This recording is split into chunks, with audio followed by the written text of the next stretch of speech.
Hello, welcome to legal awareness web series. बहुत ज़माने से कोई वीडियो बनाने का इंटरेस्ट नहीं आया। प्रधानमंत्री जी ने देश के मुसलमानों को रमज़ान मुबारक की बहुत अच्छी मुबारकबाद दी। काश उस मैसेज को हम समझते और इम्प्लीमेंट करते। एक लॉ टीचर की हैसियत से जब रूल ऑफ लॉ पर संकट के बादल मंडराते नजर आए तो दुख स्वाभाविक है। पर मोहन भागवत जी का मैं आदर करता हूं और बार बार मैंने लिखा है और कहा है कि ये जो देश में एक पागलपन है, इसको अगर कोई एक व्यक्ति ठीक कर सकता है तो वो आरएसएस प्रमुख मोहन भागवत जी। उनके स्टेटमेंट्स पर 8 आर्टिकल लिख चुका हूं, बहुत से वीडियो बना चुका हूं। अब हरिद्वार में मोहन भागवत जी ने एक बार फिर स्टेटमेंट दिया है कि अखंड भारत का सपना साकार होगा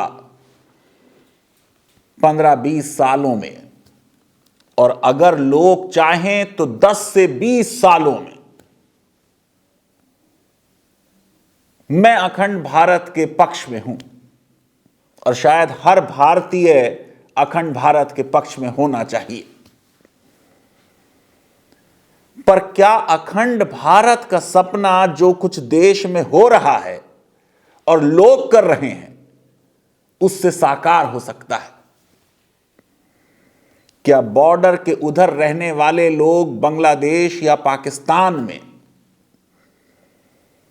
जो कुछ हम कर रहे हैं उसे देखकर किसी रेफरेंडम में हमारे लिए वोट करेंगे?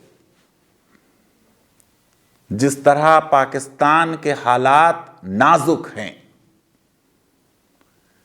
70 सालों में कोई प्रधानमंत्री अपने 5 साल का टर्म पूरा ना कर सका। इमरान खान जैसा पढ़ा लिखा आदमी फंडामेंटलिज्म को समाप्त ना कर सका, करप्शन को समाप्त ना कर सका। ऐसे समय में देश की हमारी जो शक्ति है, जो इकोनॉमिक पावर है, जो सॉवरेंटी है,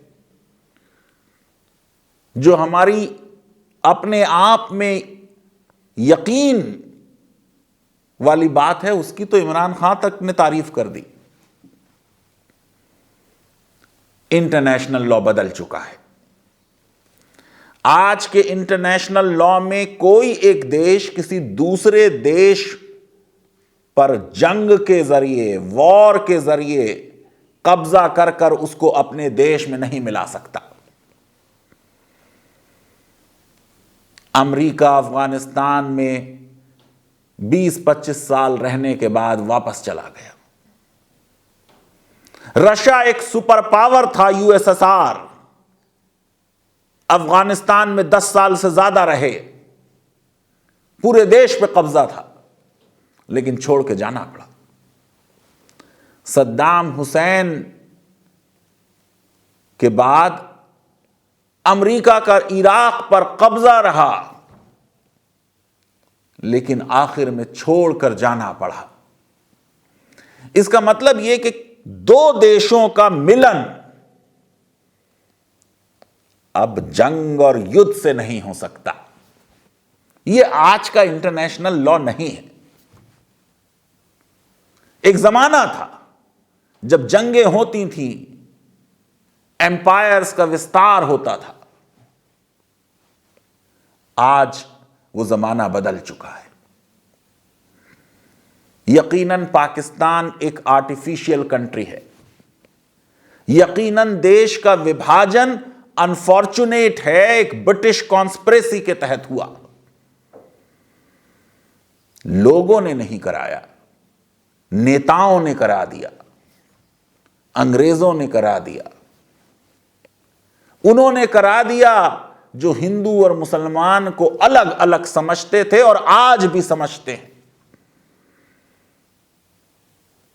ऐसे नेता आज भी मौजूद हैं जो हिंदू संस्कृति और मुस्लिम संस्कृति को दो अलग संस्कृतियां और अलग राष्ट्र समझते हैं।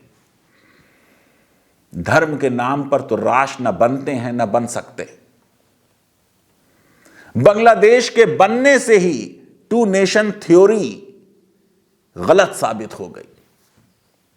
विश्व में जिस तरीके के मुस्लिम देश हैं और उनमें आपस में लड़ाइयां हैं, वो साबित करती हैं कि सिर्फ धर्म के नाम पर राष्ट्र नहीं बनते। यूरोप के महाद्वीप पर 100 ईयर्स वॉर हुई, आपस में क्रिश्चियन से लड़ रहे थे। 30 ईयर्स वॉर हुई, क्रिश्चियन से लड़ रहे थे। मैं समझता हूं कि अखंड भारत का सपना मोहन भागवत जी का और देश के करोड़ों देशवासियों का साकार होना चाहिए। और जैसे मोहन भागवत जी ने कहा कि जो उसके रास्ते में आए उसे हटा दिया जाना चाहिए, लेकिन देखना होगा कि कौन रास्ते में आ रहा है, कौन वो मोहब्बत के माहौल को जो तीनों देशों को एक साथ ला सकता है खराब कर रहा है। लाउड स्पीकर पे अजान पर तो मैं वीडियो बना चुका हूं, आप वो वीडियो देखिए। लेकिन अजान के ही समय चौराहों पर लाउड स्पीकर लगाकर हनुमान चालीसा पढ़ा जाए, ये तो समाज के ताने बाने में कुछ गड़बड़ करने का प्रयत्न लगता है। आइए मोहन भागवत जी का जो सजेशन है उसको समझें और ये समझें कि ये कैसे मुमकिन होगा। लीगल अवेयरनेस वेब सीरीज में तो हम लॉ की बात करते हैं, आइडिया ऑफ नेशन का तो लॉ से बड़े करीब का रिश्ता है। संविधान बनाना होगा एक अखंड भारत का। जो आज भारत का संविधान है वो एक मॉडल की तरह तो काम करेगा, लेकिन पाकिस्तान और बांग्लादेश के संविधान में बहुत मेजर अमेंडमेंट और संशोधन करने पड़ेंगे। पाकिस्तान के संविधान में जो लिखा है कि केवल एक मुसलमान ही बड़े ओहदे संवैधानिक पाएगा, वो प्रावधान तो अखंड भारत के संविधान में नहीं रह सकता।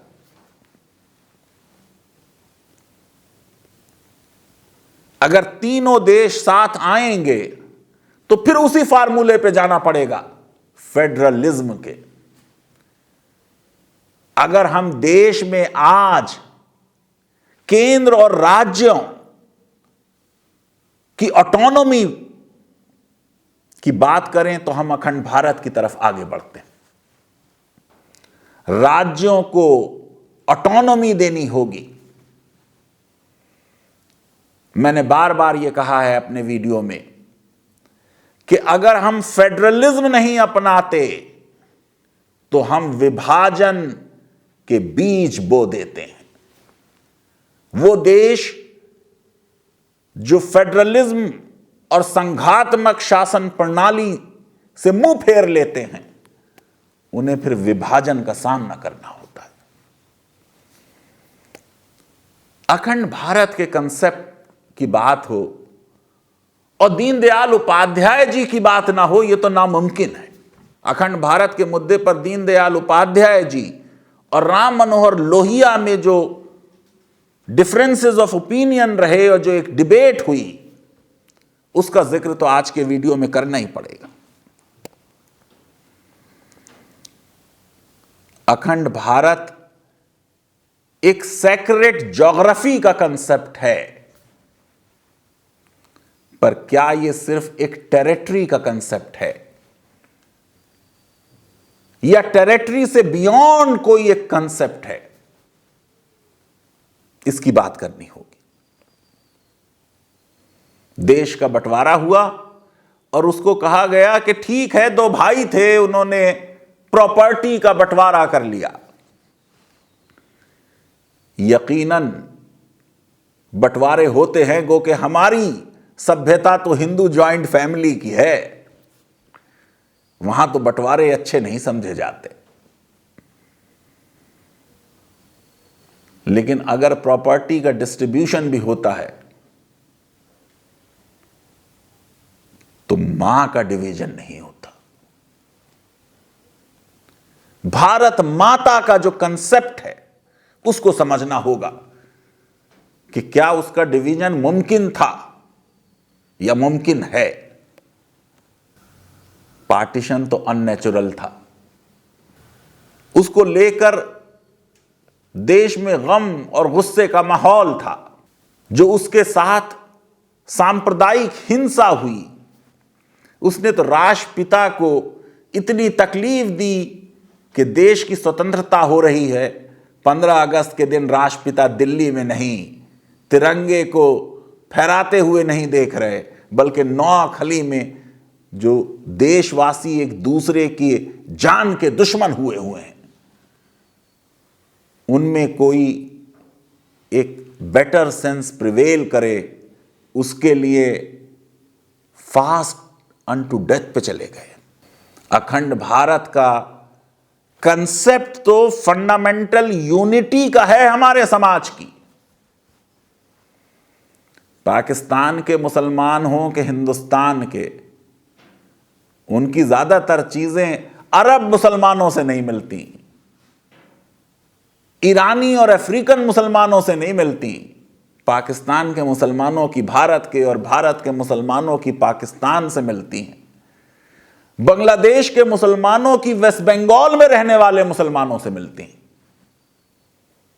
वो एक कल्चरल और सोशल यूनिटी की बात हो रही है जिसको कोई नक्शे पे बाउंड्री नहीं बांट सकती।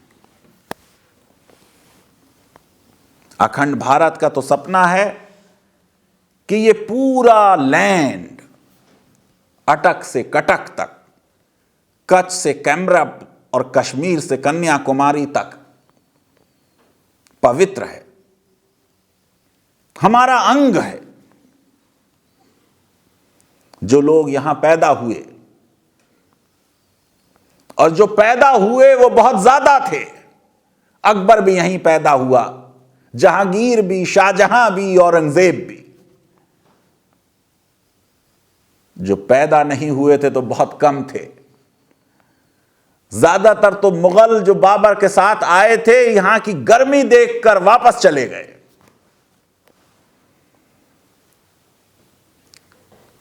ज्यादातर तो जो मुगल सम्राट हुए उनकी माएं हिंदू थी।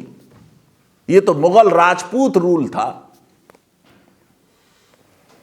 जो यहां पैदा हुए उनमें जो डिफरेंसेस हैं टाइम और प्लेस के और धर्म के,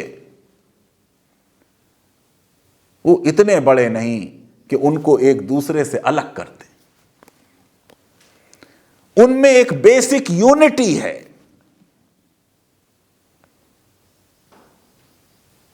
उनमें आपस में एक प्यार और मोहब्बत का रिश्ता है। दीनदयाल उपाध्याय जी गांधी जी की तरह पार्टीशन को एक डिफीट समझते थे। गांधी जी समझते थे कि ये हिंदू मुस्लिम यूनिटी की डिफीट है।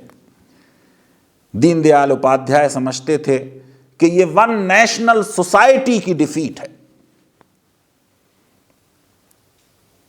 दीनदयाल उपाध्याय समझते थे कि पाकिस्तान का बनना तो परपिचुएशन ऑफ फॉरेन रूल और वैल्यूज है। पाकिस्तान को एक सेपरेट इंडिपेंडेंट स्टेट समझना तो गुलामी का कंटिन्यूएशन है, वो तो एक दास्ता की निशानी है। इसलिए अखंड भारत का कंसेप्ट तो पाकिस्तान के लोगों को आजादी दिलाना है इस गुलामी से। और जब तक पाकिस्तान के लोगों को वो स्वतंत्रता न दिला दी जाए, तब तक जो हमारी राजनीतिक स्वतंत्रता है वो पूरी नहीं है। यह है आइडिया दीनदयाल उपाध्याय। पाकिस्तान में जिस तरह का फंडामेंटलिज्म है, जो उन्होंने अपने जनतंत्र का हाल बना रखा है, आज आप करा लीजिए रेफरेंडम, पाकिस्तान की ओवरवेलमिंग पॉपुलेशन अखंड भारत के लिए वोट करेगी।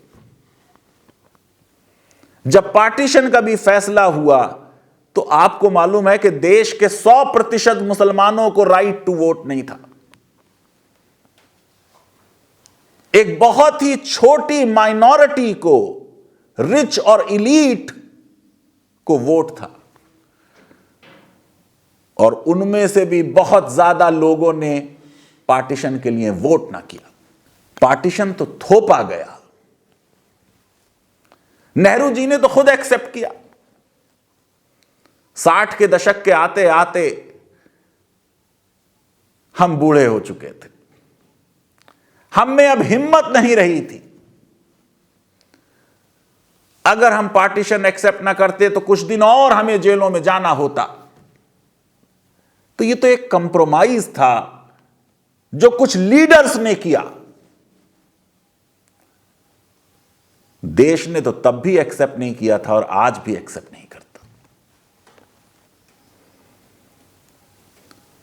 27 मार्च 1962 को राम मनोहर लोहिया ने नेशनल हेराल्ड में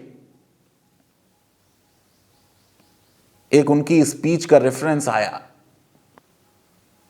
कि अगर आज अखंड भारत बनाना है तो भारत के संविधान में एक परिवर्तन करना होगा, संशोधन करना होगा कि भारत का प्रधानमंत्री या राष्ट्रपति मुसलमान होगा। दीनदयाल उपाध्याय ने इसका जवाब दिया। दीनदयाल उपाध्याय ने लिखा कि ये तो लोहिया जी भी मानते हैं कि हमारी कॉमन एंसेस्ट्री है, हमारे पूर्वज एक हैं। मोहन भागवत जी भी ये बात बार बार कहते रहे। हमारा एक कॉमन इतिहास है, एक कॉमन संस्कृति है।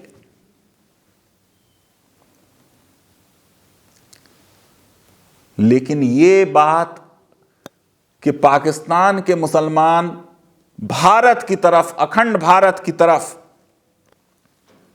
जब अट्रैक्ट हों, जब संविधान में संशोधन हो कि एक मुसलमान राष्ट्रपति या प्रधानमंत्री बनाया जाए, दीनदयाल उपाध्याय ने कहा कि ये प्रपोजल तो इंट्रिंसिक यूनिटी जो है भारत की और उसके लोगों की, उसके विरुद्ध है।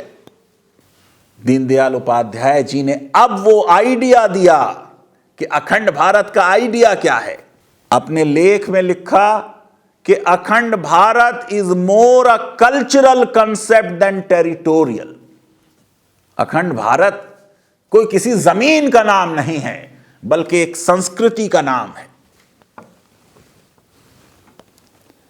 वो संस्कृति क्या है? जहां यूनिटी ऑफ हार्ट्स होगी, लोगों के दिल मिले होंगे। देखिए लोगों के दिलों को कौन बांट रहा है? वो हैं अखंड भारत के दुश्मन, जो प्यार में यकीन नहीं करते, जो प्यार के दुश्मन हैं और नफरत के पुजारी हैं।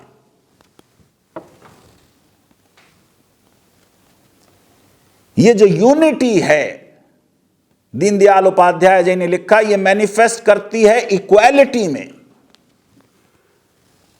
और कोई समाज यूनिटी की कीमत नहीं लगाता। हमें ये दे दो तो यूनिटी होगी और हमें ये दे दो तो यूनिटी होगी, ऐसे यूनिटी नहीं होती। ये तो दिलों का मामला है।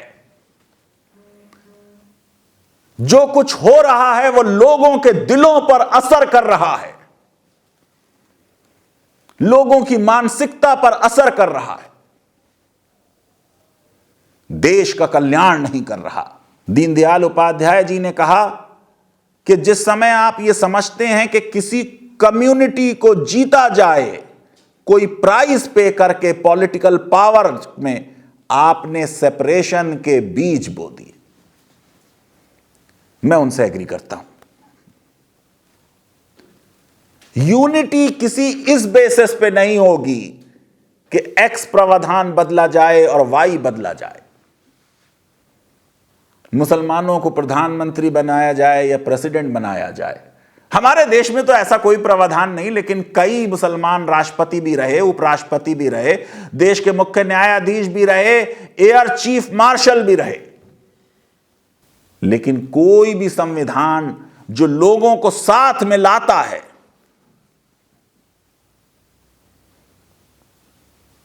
उसको कुछ करना होता है,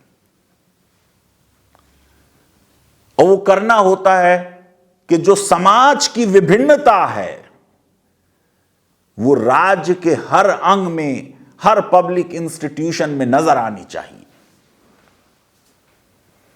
हिट्रोजीनिटी नजर आनी चाहिए, प्लूरलिज्म नजर आना चाहिए।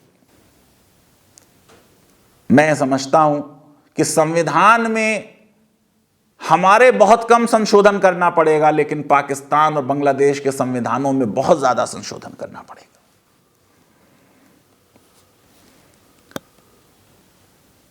उपाध्याय जी ने कहा कि यह बात राम मनोहर लोहिया ने जिन्ना के लिए तो नहीं कही। उन्होंने तो नहीं कहा कि एक बार शिया प्रधानमंत्री बनेगा पाकिस्तान का और एक बार सुन्नी बनेगा। जो पाकिस्तान में शियाओं के साथ हुआ तो आप देख रहे हैं, मस्जिदों में किस तरीके से गोलियां चलाकर नमाज पढ़ते शियाओं को मार दिया जाता है। नेशनल इंटीग्रेशन एक बहुत बड़ा आदर्श है। उस नेशनल इंटीग्रेशन की तरफ जो कदम उठाए जाने चाहिए वो क्या हम उठा रहे हैं। पाकिस्तान और बांग्लादेश की जनता, वैसे बांग्लादेश की तो आजकल इकोनॉमिक हालात बेहतर हैं, उनकी तो जीडीपी भी कुछ बेहतर है, लेकिन आपको ये तो डिमॉन्स्ट्रेट करना पड़ेगा कि हर तरह से आपका उस देश में रहना आपके लिए नुकसानदेह है और अखंड भारत में आ जाना आपके लिए फायदेमंद है।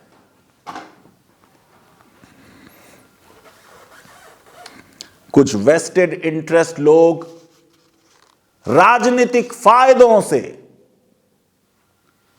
माहौल को खराब कर रहे हैं। इस माहौल से अखंड भारत का जो लक्ष्य है वो दूर होता चला जाएगा।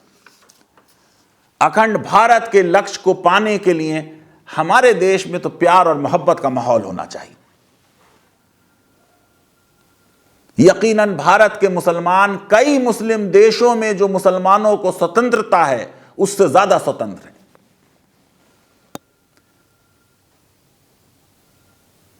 यकीनन भारत के मुसलमानों को मुस्लिम देशों इंक्लूडिंग पाकिस्तान और बांग्लादेश से ज्यादा मौलिक अधिकार मिले हुए हैं।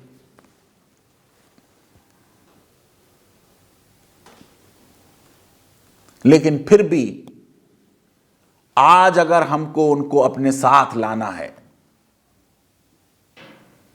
तो हमें एक एग्जाम्पल अपने देश में सेट करनी होगी, प्यार की, मोहब्बत की।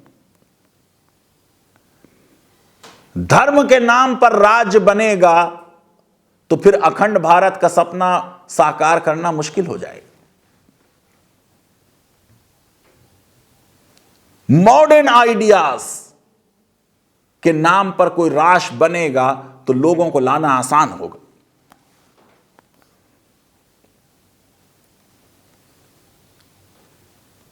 दीनदयाल उपाध्याय जी जो कह रहे हैं कि कल्चरल नेशनलिज्म की बात हम कर रहे हैं, टेरिटोरियल नेशनलिज्म की बात नहीं कर रहे।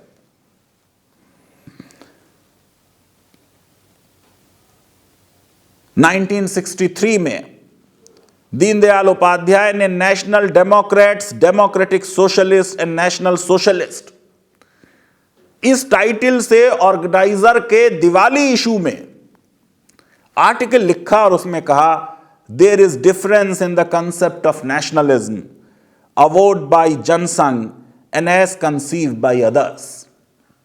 All except Jansang believe in territorial nationalism. Jansang believes in cultural nationalism. They feel that India as a nation has to be made. Jansang believes Bharat is a nation from time immemorial. Ram Madhav ji को मैंने interview किया था उनकी किताब हिंदुत्व पे। उन्होंने भी यह बात कही थी कि विदेशी हमारे देश पर राज करते रहे, लेकिन तब भी भारत एक राष्ट्र की तरह उस दौरान भी सरवाइव किया। यह वो कंसेप्ट है राष्ट्रवाद का जो पश्चिम के कंसेप्ट से अलग है। गोलवालकर जी ने कहा दिल्ली में अगस्त 24, 1949 में कि पाकिस्तान एक अनसर्टेन स्टेट है। अगर पार्टीशन एक सेटल्ड फैक्ट है तो हम यहां हैं इसको अनसेटल करने के लिए। बंच ऑफ थॉट्स में है ये। कई और देशों का भी विभाजन हुआ, वियतनाम का हुआ, जर्मनी का हुआ, लेकिन लोगों की जो विल थी उसने दोबारा लोगों को यूनाइट कर दिया, देशों को यूनाइट कर दिया। 18 जनवरी 1871 में विल्हेम द फर्स्ट एम्परर बना यूनिफाइड जर्मनी का। वर्ल्ड वॉर 2 हो गई, जर्मनी की हार हो गई, स्टालिन ने वॉल अगेंस्ट फासिज्म बना दी बर्लिन में। ईस्ट जर्मनी और वेस्ट जर्मनी अलग हो गए। मैंने वो वॉल देखी।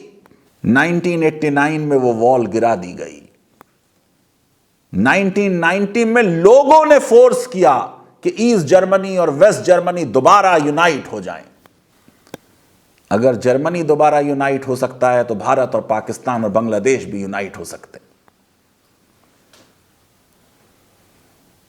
अगर हम समझ जाएं कि पार्टीशन एक कॉलोनियल कॉन्स्पिरेसी थी, यह लोगों का डिवीजन नहीं था, यह लीडर्स का कंप्रोमाइज था। पाकिस्तान के author Ayesha Jalal, the pity of partition, Manto's life, times and works across India Pakistan divide, वो बात कर रही है कल्चरल नेशन की, एक सांस्कृतिक राष्ट्र की। और यह सांस्कृतिक राष्ट्र है बियॉन्ड पॉलिटिकल बाउंड्रीज, राजनीतिक बाउंड्रीज से दूर है। सादत हुसैन मंटो की कहानी तोबा टेक से, लाहौर में मेंटल हॉस्पिटल में दिमागी मरीज हैं, वेट कर रहे हैं कि क्योंकि उनका धर्म कुछ और है उनको ट्रांसफर कर दिया जाए। वो पागल हैं या जिन्होंने पार्टीशन किया वो पागल हैं। अखंड भारत का आइडिया एक सॉलिड कल्चरल और पीपल सेंट्रिक फाउंडेशन पे खड़ा है। उस आइडिया को पाने के लिए सरकारों से ज्यादा लोगों को आगे आना होगा। अगर गालियां हो रही हैं प्रोसेशन में, मस्जिदों के सामने खड़े होकर लाउड स्पीकर पे बहुत तेज डीजे हो रहा है, या रामनवमी के प्रोसेशंस पर पथराव हो रहा है, ये तो समाज को डिवाइड करने वाली बातें हैं, ये तो जोड़ने वाली बातें नहीं। मैं समझता हूं कि अगर वो रेफरेंडम जो देशों को यूनाइट करेगा उसकी तैयारी करनी है तो भारत को एक ऐसा समाज बनाना पड़ेगा कि उसको देख के पाकिस्तान और बांग्लादेश के लोग ललचाएं। उनमें ऑलरेडी ये ख्वाहिश है क्योंकि उनका देश फेल हो चुका है। वो आज समझते हैं कि पार्टीशन एक फेल्ड एक्सपेरिमेंट था, भारत कहीं से कहीं आगे जा चुका है। वो आना चाहेंगे, आने का माहौल बनाया जाए।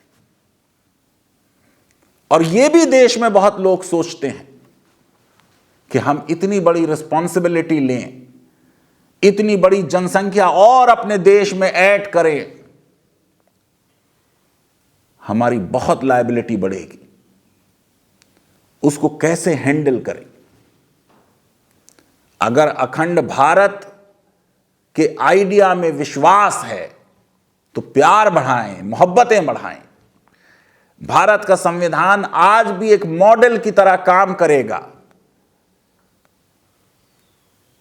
हो सकता है कोई एक देश ना बने, तीनों देश अलग अलग रहें, तीनों देशों के कुछ अलग अलग संविधान भी हों, लेकिन यूरोपियन यूनियन की तरह एक संविधान बन जाए और ये तीनों देश मिलके अलग भी हों और साथ भी हों। वीजा की जरूरत ना हो एक जगह से दूसरी जगह जाने की। ट्रेड और कॉमर्स का फ्री फ्लो हो जाए। एक यूरोपियन पार्लियामेंट की तरह अखंड भारत की एक पार्लियामेंट होगी, एक यूरोपियन कोर्ट की तरह अखंड भारत की एक कोर्ट होगी। यह मुमकिन है, लेकिन इसको अचीव करने के लिए इन्वेस्टमेंट प्यार और मोहब्बत में करना होगा और नफरतों को समाप्त करना होगा। लीगल अवेयरनेस वेब सीरीज अगर आपको पसंद आती है तो मेरी रिक्वेस्ट है कि हमारे इस वीडियो को वाइडली शेयर करें और हमारे चैनल को सब्सक्राइब करें और बेल आइकन और लाइक जरूर क्लिक करें और आइए अखंड भारत के इस सपने को साकार करें। बहुत बहुत शुक्रिया, धन्यवाद, थैंक यू वेरी मच।